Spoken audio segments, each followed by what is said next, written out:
The way I've seen entrepreneurs break through is when they get this mental realization that they're free to try crazy shit, to throw spaghetti at the wall.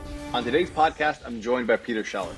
He is the CEO and founder of Commit Action, the world's #1 accountability program. So why is the idea of executing on all your big goals and actually making your dreams happen so scary to some entrepreneurs? Double your business is exciting. Double the number of customers to serve is a busy afternoon. There's always a price that we have to pay in order to achieve our really big results. Burnout is when you're on a plateau, when you're trying to make a strategy work over and over again, and it's not getting the results you want, and disappointment creeps in. It takes a bit of craziness to get the level of creativity that then pushes people out of those plateaus. On today's podcast, I'm joined by Peter Shallard. We had a very insightful conversation all the way from talking about burnout and identity to the results and why some accountability systems and productivity systems just don't get them, the difference between consistency and intensity, and why oftentimes instead of doing what we should be doing, there's a little bit of theater going on that causes us to get distracted and avoid our most effective actions as entrepreneurs. It was a great episode, and I hope you enjoy it. So why is the idea of executing on all your big goals and actually making your dreams happen so scary to some entrepreneurs? Yeah, it's a great question. I think that we see this all the time at Commit Action. I think that entrepreneurs have these audacious visions. They can imagine the outcome that they want to have in a long-term, on a long-term time horizon. And they do that with their kind of front brain, like neocortex. It's a very much like a rational mind thing where we start to paint that picture of like, wouldn't it be great if I'd love to double my business, or I'd love to 10x my business. I'd love to be living these certain lifestyles, these certain results. But there's this insidious form of self-sabotage that creeps in when we start thinking about, even at the unconscious level, the action required to do those things, right? Double your business is exciting. Double the number of customers to serve is a busy afternoon, right? Yeah. There's always a price that we have to pay in order to achieve our really big results. And so there's this tension with ambition. When we dream big, there's this other part of us that pulls in the other direction that's like, do I really want that? Right? Is it worth paying the price? How much delaying of gratification can I really do? And one of the things that I think a lot of entrepreneurs fail to realize is that, and this is something that can really help them kind of break through and achieve these big things, is to realize that when you go on a growth trajectory, you produce like an exponential shift in the level that you're playing at, the level that your business is performing, or whatever your goal might be. You also transform as a person along that journey. So people who get paralyzed by fear tend to think about their big goals and imagine all of the work and challenges and things that they have to do. It's anticipatory anxiety in order to make that happen. What they fail to imagine is the personal growth trajectory that they will go on one step at a time as they drive towards those results. So if you 10x your business, you're going to substitute today's problems with a whole bunch of first world problems that are still problems, champagne problems, I call them, right? Running a 10 times bigger company, you'll be doing stuff you can't even imagine. And that's intimidating, that's scary. But the person dealing with those problems is not you today. It's a different version of you who's gone through the business school, the school of hard knocks, to be able to scale a company 10 times, right? Who's got a whole different perspective, a whole different skill set. And so I think one of the ways that we can really channel ambition and move through and heal anxiety is to not just think about what we want to accomplish and then, nurture those inner unconscious fears around it, but to think about who we're going to become when we accomplish big things, and to build confidence, like to bet on our future selves, right? As somebody who grows and evolves and steps up to meet the moment continually. And all the evidence we need for that is in our direct past, right? Think about what you're doing now that 10 years ago, 5 years ago, even a year ago, your former self couldn't imagine. And you have habituated and normalized operating at that level. And so that trajectory, that growth continues. And I think it's the foundation for people who can tap that of real self-confidence. So first of all, I think it's really fascinating. And I want to ask an immediate kind of follow up to that. So I can see how that'd be easy, so to speak, for someone who believes in themselves, but perhaps not in their skill set yet, to recognize, oh, I'm going to build more of this skill set. Yeah. And I can also see how you're saying you look back at what you've done and you can see, okay, you are a person that's progressing, and that can kind of shift someone's identity as well. What would you say to someone who's hit a bit of a plateau? They feel a little bit stuck and they're like, I got stuck here, so maybe that's actually my limit. And like I did make a lot of progress the past couple of years, but maybe this is just as high as I can get to. How would you work with someone to overcome that kind of limiting belief or that fear of I shouldn't progress because this is as good as I can get it to? Yeah, plateaus are tricky, right? They're the sort of psychological symptom of, like, in some ways, like the middle class. You've achieved something, you've created some kind of upward mobility, and then you're in a place where it's not continuing, that's not necessarily of your own choosing, and it happens to everyone at different levels, right? There's no guarantee. Like, one of the things that, we can't do is just assume that because we've been on this upward trajectory, it's just going to continue forever and ever. That's not how life works. Certainly in entrepreneurship, it's not how business works. One of the things I see is that plateaus are always caused by, at a deep level, the root cause of it is a habit of doing the same things, hoping for different results. Like, at the core of every plateau, there's often an unwillingness to admit or to realize even that you're banging your head against a brick wall, and you're not getting through. And so people do, like, plateaus for entrepreneurs are where burnout happens. Like this, I'm fascinated by the subject of burnout, particularly for entrepreneurs, because I have this theory that burnout is completely different for business owners than it is for regular, like, for employees, for civilians, people out there in the normal world of the 9 to 5 life. Yeah. For them, it's like burnout is, boss puts too much work on your desk. You've got too many demands on you. You're not maintaining healthy boundaries. You're saying yes to too much stuff. You're not learning to delegate. It's all that kind of thing. For entrepreneurs, that stuff can be exhausting, but burnout is when you're on a plateau, when you're trying to make a strategy work over and over again, and it's not getting the results you want, and disappointment creeps in. Like, I think the underlying emotion of burnout for the self-employed is actually disappointment and giving up hope, right? Being like, it's just not working. And so the answer, like the way you asked me, like, how do we coach people who are in that place of plateau? And if you stay there long enough, it becomes an energy issue where it's exhausting to be on a plateau, right? It doesn't sound intuitive, but it's really tiring. The answer is behavioral flexibility. Like, if you're in a plateau, one of the ways I've seen entrepreneurs break through is when they get this liberation of this mental realization that they're free to try crazy shit, to throw spaghetti at the wall, that there isn't sacred cows, that they can do anything. The way people get into plateaus is by having that fixed mindset of, like, well, this is the thing I have to do, right? It's like the real estate agent who's like, well, I get all of my referrals from word of mouth, and so I've just got to keep doing the stuff and going through the motions, and, like, things will change. Time, they're like, it's people who are kind of become victims to their own original strategy, right?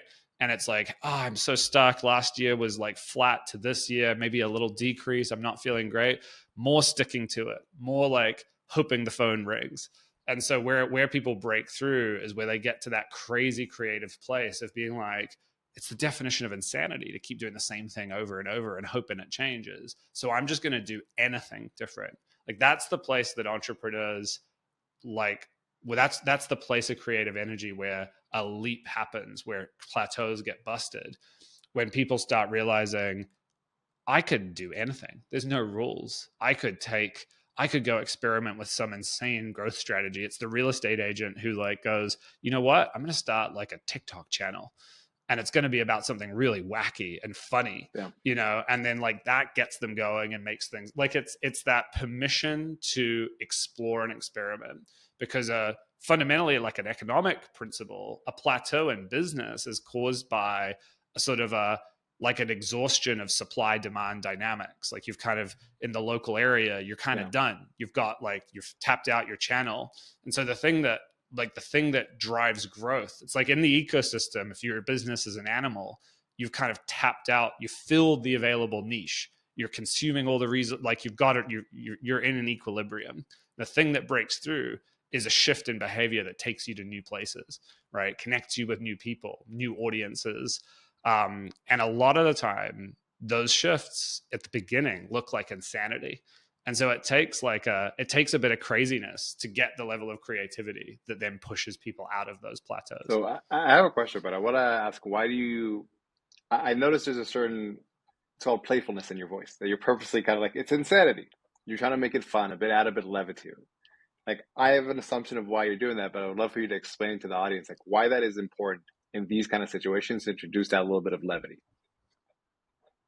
Yeah. Well, to be very serious for a second, I think it's important because entrepreneurship is by definition a kind of insane choice to make, right? Like there's this saying that entrepreneurship is harder than you think. And it's even harder than you think it's going to be, knowing that it's harder than you think. The odds are not great.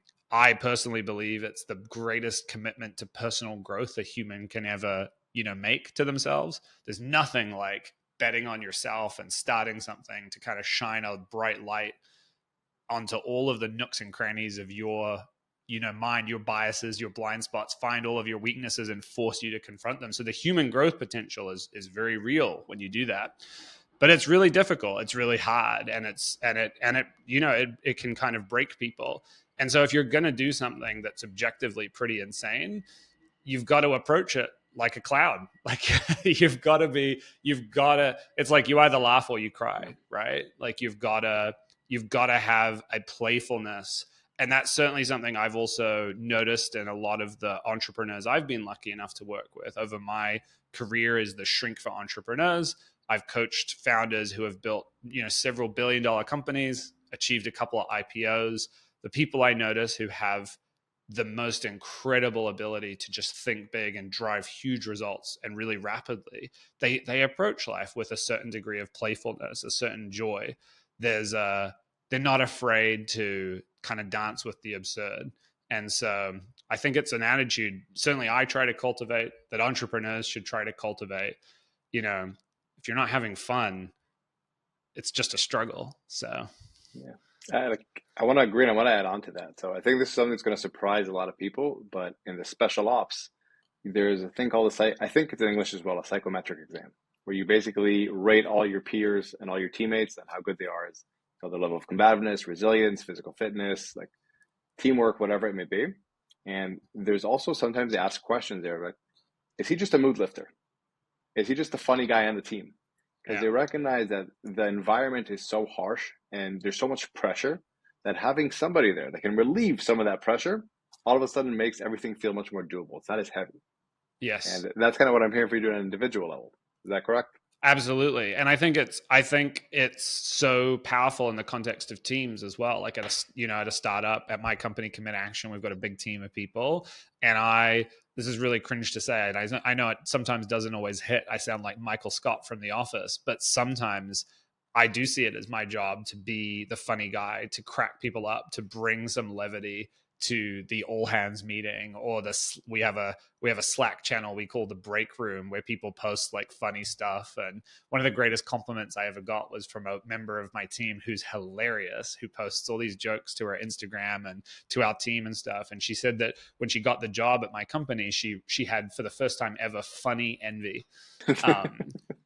For the boss, for me. And I was like, yes, like I did it. And it's totally it, because, people who sign up to go on that journey and work at a startup and really build something, right? There's a lot of moments where it feels crazy and, like that you're riding that roller coaster of ups and downs, and it can be really psychologically harrowing. So same thing. I mean, I didn't know that about special forces, but that makes a lot of sense to me, that like, it's not always the right moment to crack a joke, but it's more often than most people would think. I think that you want to bring that levity, right?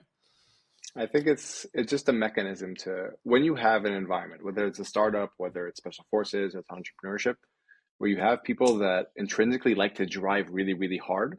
Sometimes just having that mechanism in place also release some of that pressure, so it doesn't just burst.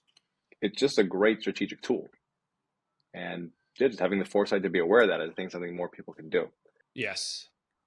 But to kind of tie it back to the original question, because we said a lot of stuff there, I want to kind of rephrase it and make sure that I understood it correctly and that we all understood it correctly. So what we said is basically that the idea of executing and achieving all your goals, the reason it's scary to some people, it's because they believe that they'll get to a place that's above them. Now, for some people, you're like, their identity is like, I can figure it out. So it's just about recognizing, oh, in 10 years from now, your skill set will be different as well. So it'll achieve bigger problems and you'll be able to solve them. Yeah. Some people aren't really sure of themselves. So you say, okay, why don't you just look back the past 5 years? What have you accomplished since then? It's like, you are a person who's on a growth trajectory. So just recognize that and accept it. And for the people that are stuck in plateaus, what I've kind of noticed what you're saying is that you separate the belief of I am stuck to these tactics that I've used have caused me to be stuck. Yes. And when you can separate that, they're like, oh, actually, I can grow if I change my tactics.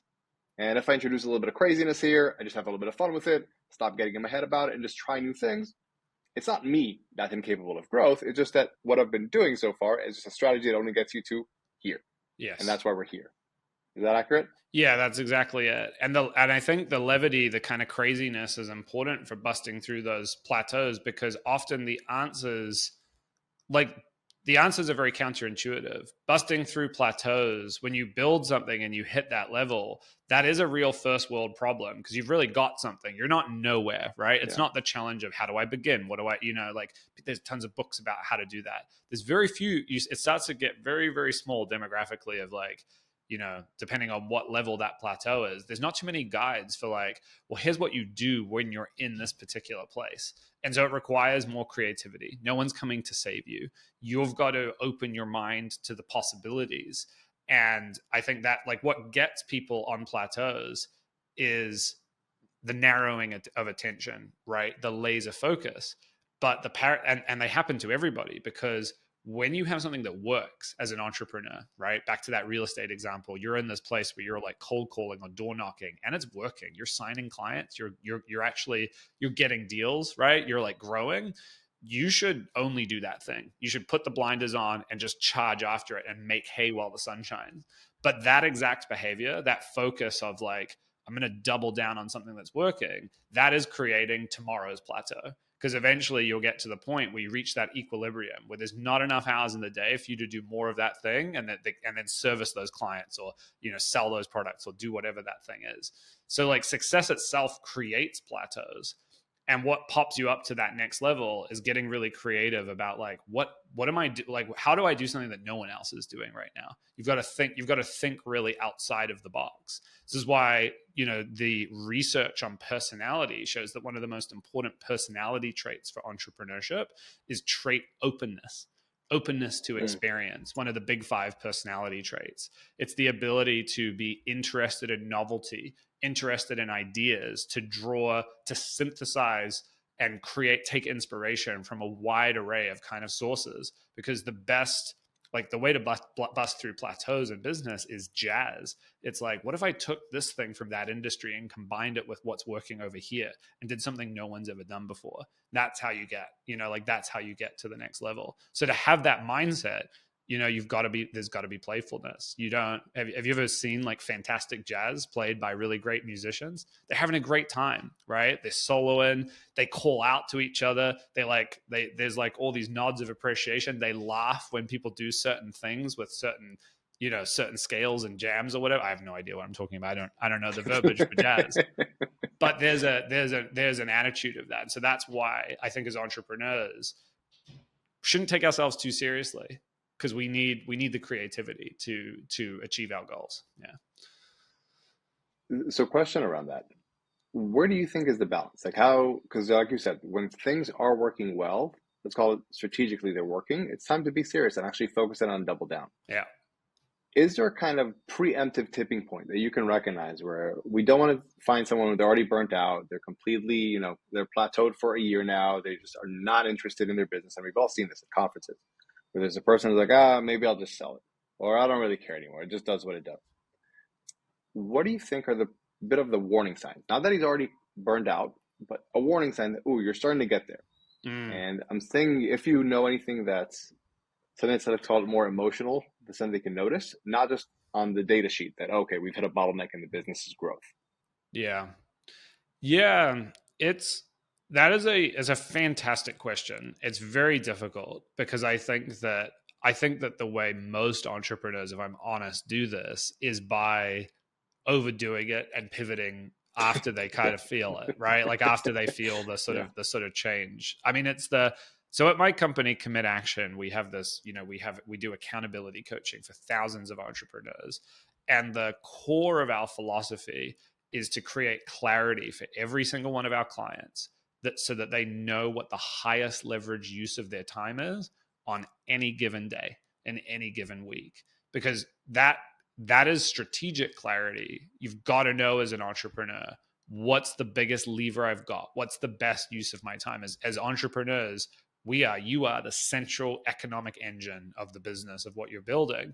And that's true if you're running $100 million business or a publicly traded multi-billion-dollar company. It's also true if you're running a solopreneur trying to get to your first 6 figures, right? Like you're going to be the driving force. And so getting clarity on where's the leverage, what's the thing that you do that drives the results is super duper important. But your question is about the hardest part of our job and really of entrepreneurial life, which is the answer to that question keeps shifting. It keeps eluding us. And the more, when we find an answer and we really hammer it, we find something that's like a really effective use of our time. When you're starting out, that's typically like you find a reliable, repeatable customer acquisition strategy.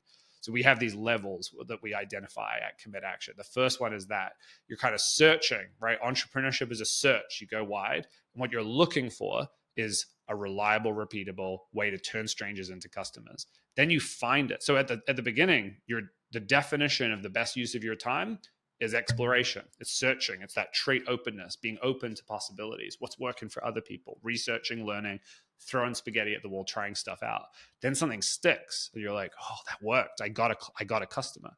I got 5." Then you narrow, right? The definition of the best use of your time shifts. And so you narrow in and you do more and more of that thing. You want to fill your schedule with that thing. You want to try to hire other people to do that thing, right? You want to get obsessed with that thing and take it all the way. And, like in business school, like this is what the professors say. It's like you find a customer acquisition channel, you want to exhaust it. You want to take it all of the way.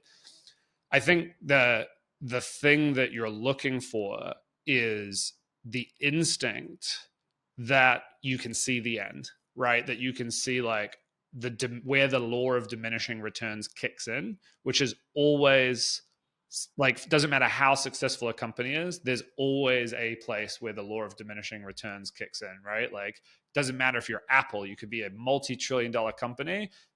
All of those executives at that company are sweating right now, being like, everyone has an iPhone. Like, how are we going to sell more of them? So what do? They go and explore. We can actually see that in real time. They do this augmented reality crazy thing. That's like throwing some mega spaghetti at the wall. Did it stick? Not really. Right. But they're doing it. So when you start to feel that feeling of, this isn't the crazy growth, right? This isn't the excitement. That's when you have to have the psychological discipline to go back into the creative mode.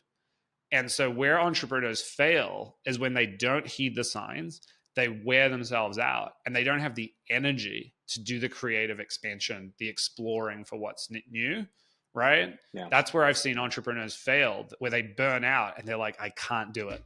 I don't have it in me. Question for you on this. Do you feel that sometimes what I have seen is that people kind of know it's the end of this opportunity, but to be very blunt, they sometimes, and again, it might not be on a conscious level, but they lack the courage to say, I can do something more. They're like, it's again goes back to that fix. Like, I got lucky here. We lucked out. I can't believe we caught this algorithm trend or growth cycle or whatever it may be. And even though logically they can see that there's an end here, emotionally, this is just what they've known. So it feels safe in a way. Yeah. Rather than saying, you know what, like this is time to actually like recognize this was a good run. We don't know what's ahead of us. It is unknown, but we believe that we'll be able to figure that out. Is Yeah. that something that you've seen as well? Yeah, and I think it is a cognitive bias that causes people to hold on to diminishing strategy longer than they should, Yeah. because they have this hope that it's going to work out, and in the inside, the core of that hope emotionally is insecurity, right? Yep. Which is like, if I have to go back to the drawing board, I don't know if I've got what it takes to invent something new, to find the new product that really works, or the new marketing channel that really works, or the whole new business idea that really works, right? And so that like that that's the thing that you have to confront in that space, right? Is if you're not being real with yourself, then you can kind of like, yeah, you can create a narrative in your head that says, you know what, it's best to just keep the blinders on, keep focused, and kind of go down with the ship. Yeah. And I love the fact that you said confront, because what's interesting that I've seen is that paradoxically, a lot of times once people confront, actually say, you know what, I'm just not sure about myself, all of a sudden that gets released and they're actually open to trying. Yes. Because it's a wild thing that as soon as we admit I'm not sure I can actually do this, then it's like, oh, that's what I was afraid of figuring out if I can actually do it or not. And Now that I recognize this is going on, not a big sorry, go ahead. one of the hardest things about these places that people end up, these dynamics, is that the more successful you become, the higher the level the plateau is, the more ego there is, and the harder it is to confront that insecurity and give yourself permission to go be a beginner again, right? And that's like what's so liberating about entrepreneurs who are just starting out. Nothing to lose, everything to gain. So that exploration phase is easy because they're like, I tried it, I failed. Of course, like failure is the default. I got nothing. But it's when you build something and there's a lot of momentum, and then that momentum fades and you're like, oh, I got to go back to the drawing board here.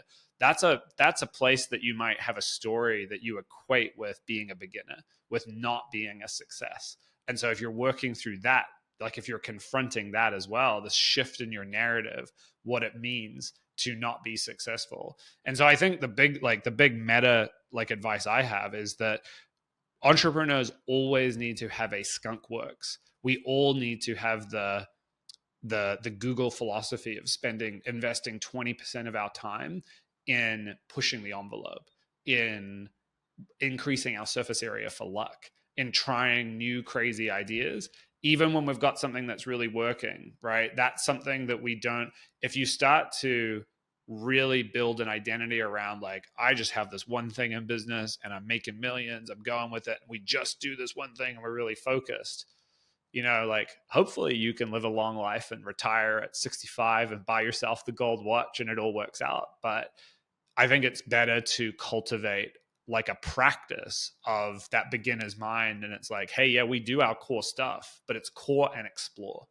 And part of my identity as an entrepreneur is playing with new ideas and like allowing them to fail. And yeah, I think that it can even come down to like some of my favorite emails I send to my clients, the customers at Commit Action. I'll be telling them about an experiment that we're doing. Like I'll be like, we're trying this out and we might shut it down, right? But we're going to try it out, but we might shut it down. So creating like, I'm really writing that to them to set the expectation, but I'm also writing it to myself. I'm giving myself permission that we're a multi-million-dollar company. We employ a bunch of people. We have thousands of customers, but I'm still doing stuff as the founder. I'm still throwing spaghetti at the wall that might not stick, and should never stop doing that. Do you, from again, with all the clients and kind of all these data points, have you seen there be a tangible impact for people also taking on hobbies? Like you get the very successful entrepreneur, for example, who's starting jujitsu and he's a white belt. And all of a sudden it's like, I have a lot of room for failure in my life. And all of a sudden that possibility that he can mess up and it's okay gets normalized. And that releases some of that ego burden, it's called. I'm curious if that's something that you've seen from outside hobbies, where just having a hobby where you're actually a beginner at again it kind of desensitizes your ego in a little bit. Yeah, I think that stuff is really important. You and I can probably go down a rabbit hole on this. There is a culture that's becoming prevalent um, in the sort of online space about entrepreneurship. That's sort of the hustle culture, the grind culture that talks about like the value of like relentless focus. And the idea that, particularly young people should just be like all in, wake up at Monk 4 mode. a.m., Yeah. cold plunge, grind it out on sales calls or whatever. And I think there's a couple of really big problems with that, right? Like one of them is that you delayed gratification is an important thing. Conscientiousness, the internal skill to be able to sacrifice today for the future you want tomorrow. That's a superpower. But that's a bargain that you make with your future self. And if you never pay the other side of it, right? If there's never any payoff, then eventually you sow the seeds and create a really powerful internal conflict where the part of you, your emotional monkey mind, your inner child, whatever metaphor you want to call it, the neurological reality is it's our mammalian brain that craves, it's like a little hedonist. It just wants to like have a good time and feel good. Eventually throws a tantrum. And that part of our brain has its hand on the motivational faucet, right? So you can be really motivated and be like, it's going to be worth it. I'm going to have a gold-plated jet ski, a bathtub of champagne. Like, I'm going to grind now and I'm going to get those things. But my experience, and a lot of entrepreneurs will relate to this, hearing this, is that like, it's harder than you think. It takes longer than you think. And so you've got to find a way to, it's not a sprint, it's a marathon. Like, it's such a cliche. You've got to find a way to inject the things that make life worth living along the way. And so I think this culture of like, let's optimize every single second of the day. Everything is, like I'm not relaxing. I'm listening to podcasts and improving my mind, right? And if you're listening to this podcast right now, instead of relaxing, definitely keep listening to this one. But consider taking a break, right? Consider doing some things that are intrinsically motivating, that meet the definition of play. I think you use the example of jujitsu. I think sports meet a lot of that kind of criteria of like something that you can just go and enjoy the innate joy of improvement and growth in, without it having to mean anything or do anything, right? Just for itself. There's this crazy place entrepreneurs get into where they're like, oh, I love jujitsu, I want to start a business around it. And it's like, just idea. don't. Terrible idea. Yeah. For a variety of reasons, terrible idea. Yeah. And I think one of the greatest gifts we can give our dreams and our ambition is actually bringing little bits of them into the present, and like finding ways to live them now and giving ourselves a taste of them, and not turning everything into something we optimize and everything that needs to be a business. Like, if it's your dream to create financial abundance so you can retire and surf all day, every day, find a way to surf once a week or once a month, like have a taste of what you want, because that'll fuel your motivation, right? That'll make the marathon worth running in a very real and visceral sense. So we, at Commit Action, we sell this accountability coaching service that's about helping people double their productivity by adding structure and accountability, getting them performing, showing up as the best version of themselves. So who does that product appeal to? On the surface, it's like people who struggle with procrastination. But the truth is, we get a lot of people who are type A high performers, and they're looking to go from great to phenomenal. Like, they have this ambition. They're like, I want to be even better. And the crazy thing is, our coaches end up, for those people, on a fairly regular basis, holding them accountable to proper rest, proper play that nourishes their inner child. Because, and I'm saying this for the people listening to this who might resonate with this, these are people who naturally grind, who are just good at that process of showing up and like working on the thing, but they need structure, they need accountability, they need a perspective from outside the fishbowl to make them disciplined around rest, right? Disciplined around the long game that like enables them to actually succeed over time in a way that, working on things that are incremental but compounding. And so, yeah, we have, a lot of our clients, we're talking to them about hard charging big goals, and then also what they're doing for themselves to rest and refuel along the way so that they don't burn out. Yeah, I think that, like, I think a lot of people resonate with the word optimize. And what it is, it's not optimizing for this next week. It's optimizing for you wanting to keep playing this game, which is a long-term game. Yes. And I was saying about the marathon, like one of the key phrases they have in ultra marathon running is eat before you're hungry, drink before you're tired, and drink before you're thirsty, and rest before you're tired, because it is a long-term game. And I think that's something that is really missing with this notion of you can just do everything this week, so grind as hard as you can this week, and then all of a sudden you don't like your life anymore and you lose motivation. And just kind of cycle that happens. A lot of people are mistaking intensity for consistency. It's very well said. They think, and we see this with new clients who sign up, who come in and they're like, I'm here for productivity. I want to get optimized. I want the ultimate weekly planning ritual, which is what we do. And they try to design the ultimate week and plan their time in 15-minute increments and have they're like, I want a morning ritual. I want to be going to bed early. Like the guy I saw on Instagram, like I want to be doing all of this crazy stuff. And what we try to do is we go, great, love that ambition. Let's take that feeling that you've got, that desire, that like you can feel it, right? That like hunger for it to be intense. And let's channel that not into tomorrow, not into this week, but let's channel that into time in the long term. Let's push that out and channel intensity and turn it into consistency, because, like the results that you get when you show up and do that high leverage work, whatever that thing is that's the best use of your time in your business. If you hit it really hard for a week and then need to take a week off because you're so tired, it kind of gets you nowhere. But people really surprise themselves by what happens when they show up consistently every single week for a year.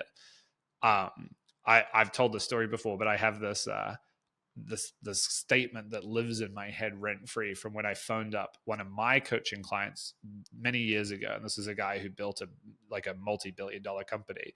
And I just got on the phone. And I said, how's it going? Started the call. How's things? How's it going? The guy goes, he said, I'd say today was a solid 7 out of 10. And he goes, but if I have a few more days like that, really build something. And he was joking around, but this is the founder of $1 billion company kind of jamming with me on, and he's telling me, he's reminding himself, that's the goal for him. Consistent 7 out of 10 over and over and over. And then you really get somewhere. So would it be fair to say that this is actually why you think that most productivity systems out there in the real world, they don't actually work? Because they're focused on, they're just way too narrow, and they're not actually focused on the long game that success requires. Would that be accurate? Yeah. Thank you for teeing that up. It's my favorite topic.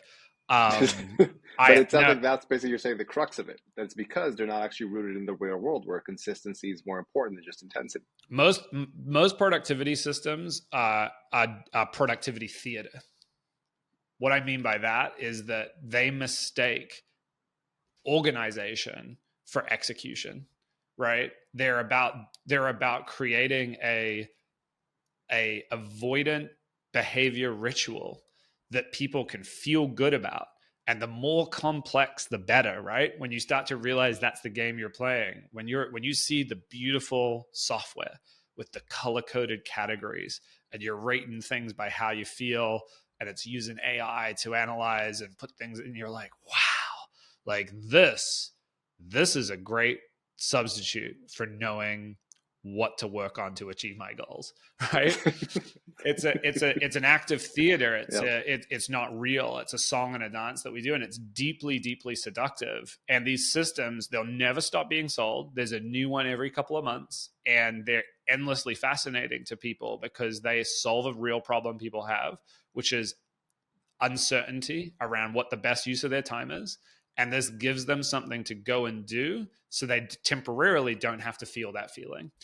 And that's why the retention on those products is awful. And I know, because I know the industry inside and out. I mean, the average productivity software has a retention rate of like a few weeks. People get in. I mean, if anyone listening to this, how many like how many apps are in the archive on your phone or whatever that were like the next big to-do list or whatever that is. And so if you really want to design an effective productivity ritual, the big philosophy that like this is how we've built Commit Action, but this is a takeaway anyone listening to this can go and do on their own. The big guiding North Star needs to be the principle of minimum effective dose, right? You want to do the minimum effective dose of planning, the smallest amount of planning that you can do every single week. If you're going to plan your day every day, which is great, wake up, think about what the priorities are, ideally do it the night before so you just wake up and go, right? That ritual should be the shortest it possibly can be, because when you start to get complex, when you start to get into doing productivity theater, you're channeling some of the best energy you have into the container, not the substance, right? And so, yeah, this principle of minimum effective dose is the core of what we do at Commit Action, which is like just enough planning to get you clarity. Once you have that, it's all about execution. It's all about moving forward. And so, yeah, it's my favorite topic because I see the industry getting it so wrong. And the reason there's nothing sinister. It's not that there's all these productivity like, sinister, shadowy figures trying to sabotage you. It's that human nature makes people want these products. They want the complexity. Another good analog for this is that you might appreciate is in the fitness industry, right? The whole personal training and sort of complex is built around selling people complexity. Why? Because we're human beings who love novelty and we get bored. And so if you ever go to an Equinox gym, right, like in the US, these like super luxury gyms, and go look at what the personal trainers are doing, they've got people standing on vibrating platforms, holding battle ropes, right, throwing medicine balls around 1 foot, like doing all this crazy stuff. Meanwhile, the fittest people in the gym are at the other end in the power racks doing deadlifts. Yep. Yep.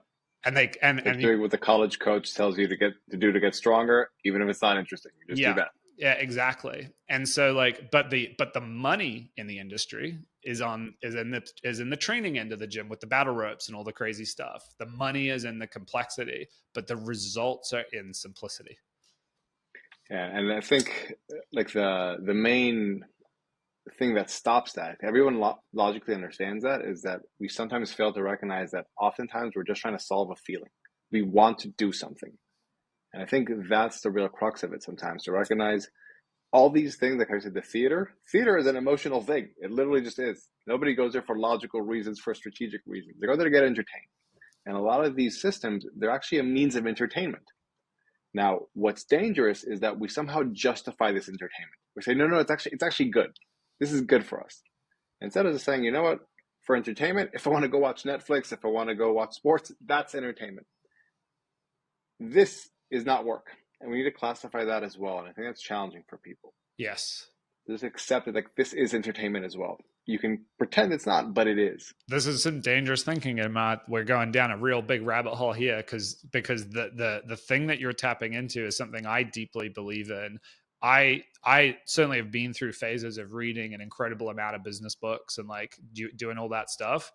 But the older I've got, the more experienced I've got, the more I've tried to, I think of it as like polarizing out my content consumption, because I would way rather read a novel that's going to make me feel something, that's going to make me have an experience of what it's like to be somebody else, right? To really see another perspective, and then like get a cliff notes, get the tactics, have a real simple conversation about what works in business.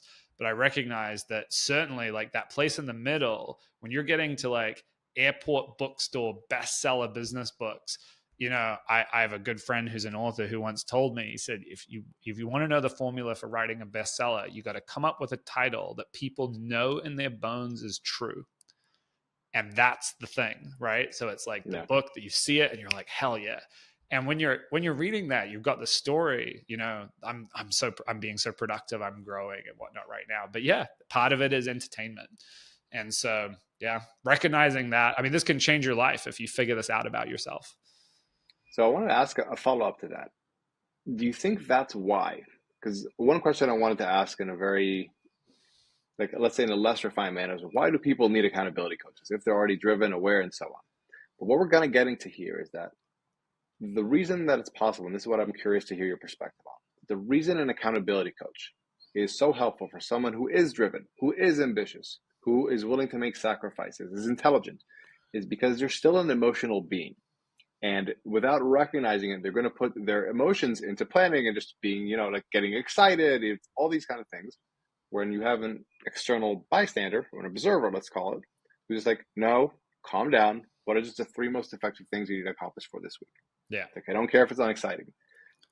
You think that is one of the primary benefits that people don't talk about as far as accountability and what it provides to someone who's emotionally objective? Yeah. I mean, the reality is that you don't need an accountability coach when you're the best version of yourself. When the stars align and the caffeine hits just right, and you had a great night's sleep and you're inspired and it's clear what you got to do next, and you feel optimistic about the future and you haven't read the news and you're in a good place and you go. In that moment, you don't need an accountability coach. You're killing it. But we're not always there. We're not there the majority of the time, right?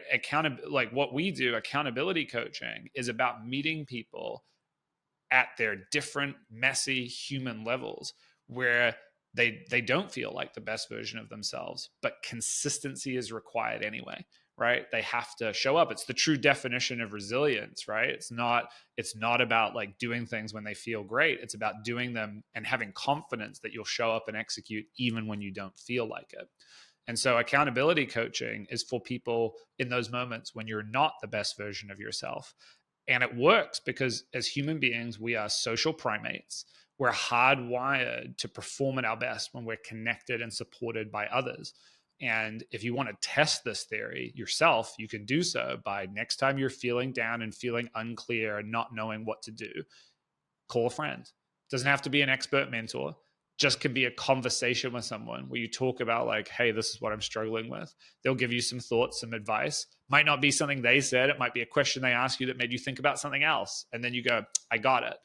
So that like the crazy thing is that connection really gets us out of those moments, out of those funks, and helps us step back into being the best version of ourselves. And as human beings, we can't do that on our own. It's why putting people in solitary confinement is one of the most psychologically damaging things you can do to a human being, because a huge part of our brain, our mammalian brain, is wired to be tapped into these human connections. We're teamwork creatures. That's what we do. And so when you want to perform at a high level, being able to be connected and feel like somebody has your back and there's somebody to bounce ideas off of and get that support from, that actually helps you focus in and enter into those high performance flow states where the really great work kind of happens. So yeah, it's not that you can't get there by yourself. It's that when you have help, you get there fundamentally like easier, faster, more often. And the biggest, like our thesis and what the evidence shows, the research shows, is that most people's productivity issues, their focus issues, are downstream of mental isolation. And the world is pushing us, technology, change, everything that we're living through is making us more and more isolated. And entrepreneurship, like that's for everyone, right? People of all walks of life.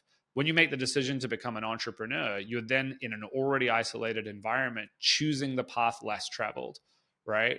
You're going to wake up and have into a reality as an entrepreneur that there is not a person on earth who knows if you screwed around yesterday or really dialed it in and got stuff done. And if that's true, you have an accountability problem. You're in a vacuum of isolation. And so just bringing in that external perspective, that outside of the fishbowl perspective that helps you look back at who you are, that makes you look in the mirror and go, oh yeah, I'm not doing the things I said I would, right?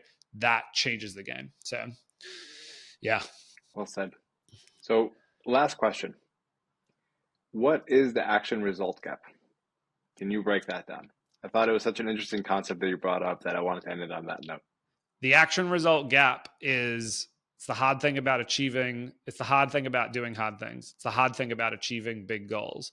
The action result gap is the psychological experience of working on something significant where you have to invest energy, you have to act, you have to do the execution up front, but there is no feedback, there is no result that you get in the immediate short term to confirm, to tell you that you're headed in the right direction, to make you feel good, to give you the hit of dopamine and serotonin that would make sustaining that motivation easy. So it's a gap between taking action and getting the result that you want.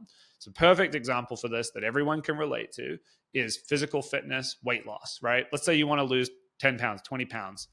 What do you have to do? You got to eat healthy and exercise, and you have to do that for 3 weeks before you can really step on a scale and actually have it show, maybe 2 weeks if you're really hardcore, but like that's a period of time before you can really go, oh, it worked. Like it really paid off. Those weeks are the action result gap. If you could eat a salad and step on a scale and see it changes, everyone would be in phenomenal shape because there'd be no action result gap. If you ate a donut and it went the other way, you'd be like, oh man, if we had a little heads up display that was like plus point whatever of a pound, we wouldn't have this problem. This goal wouldn't be a challenge. So the action result gap is where you've got to be consistent, you've got to be disciplined. This is an area where accountability really helps, where you've got to be the best version of yourself and show up and do the thing. And the result takes a long time to kick in. So with physical fitness, weight loss takes a couple weeks, can be months for meaningful change, and that's a real challenge. For entrepreneurs trying to build really big things, the action result gap can be years. Talk to any content creator who's built a brand in this golden age of like new media and organic, social networks. They'll tell you about 2 years of writing into the void, right? Before something hit and it paid off and they went viral and like it all started working. These stories are all over entrepreneurship, and it's something that we've got to be really aware of, because all the things worth having in life lie on the other side of action result gaps. And our ability to leap those chasms psychologically is largely comes down to our ability to stay focused, to execute, to be accountable to the vision, even when the results aren't there to measure in the short term. So follow-up question on that. If you had to give people, let's call it like a tool or a trick or something that's helpful to make that chasm not seem as big, whether that's celebrating small wins, whether that's just taking pride in the identity of someone who's doing, what would those things be to help people cross that threshold? Because I agree with you, that's the ultimate difference maker if you could do those things. Yeah. It's a great question, and I'll nerd out a little bit on cognitive science here. So the thing that bridges the gap is gamification, which is a multi-billion-dollar industry. I got an Apple Watch here. Let me see if I can pull up my shocking rings for today. Not looking so great, not filled up at all. It's still early in the morning. This is a product built around the cognitive science of this idea, and it really works, which is there's something that you ultimately care about.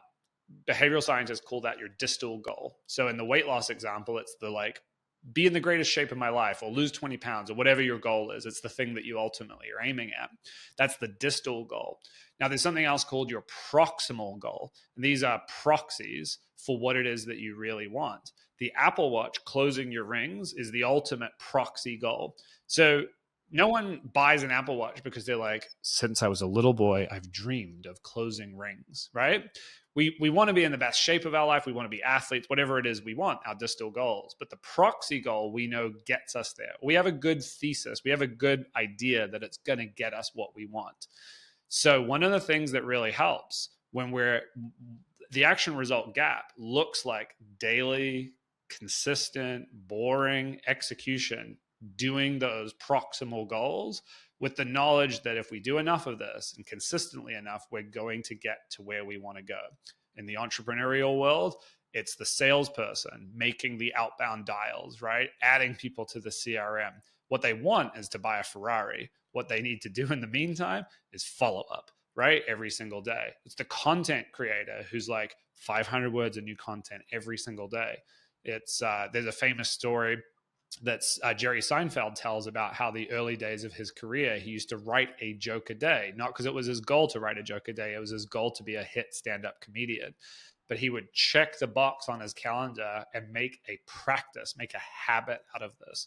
And so the answer, the big tip for closing the action result gap is if you can make a game out of the proximal goals and start to track, gamify those things, find something to check every day. The thing you check won't be what you want. It won't be getting in shape, but it will be eating the salad and getting 10,000 steps on your pedometer, right? Or doing the daily workout or whatever it is. And if you can build, and this is how some of the most effective behavior change methods in the world work. It's how CrossFit works, right? It makes a game out of doing the stuff that gets you to where you ultimately want to go. So that's the way that you close the action result gap. And if you take that gamification process where you're measuring something, you're tracking it, you're playing a game of checking it off, then you add accountability on top of that, you 10x the effectiveness of the whole system. So Yeah. that's how I it's done. wish I was at my home office right now so I could tilt the camera and show the whiteboard of when I was writing the book, which has pretty much been the most, I would say, dopamine poor environment of business that I've been in a long time. And just have those check marks. Like, how many deep work chunks did I get today? How many times was I able to incorporate some feedback today? And just working with that, gamifying it, it makes a giant difference. Writing a book is one of the biggest action result gaps that we can, you can get Yeah. into. It's like a years long Yeah. action result gap. And so congrats for getting through it. And that's how it's done. Yeah. Yeah.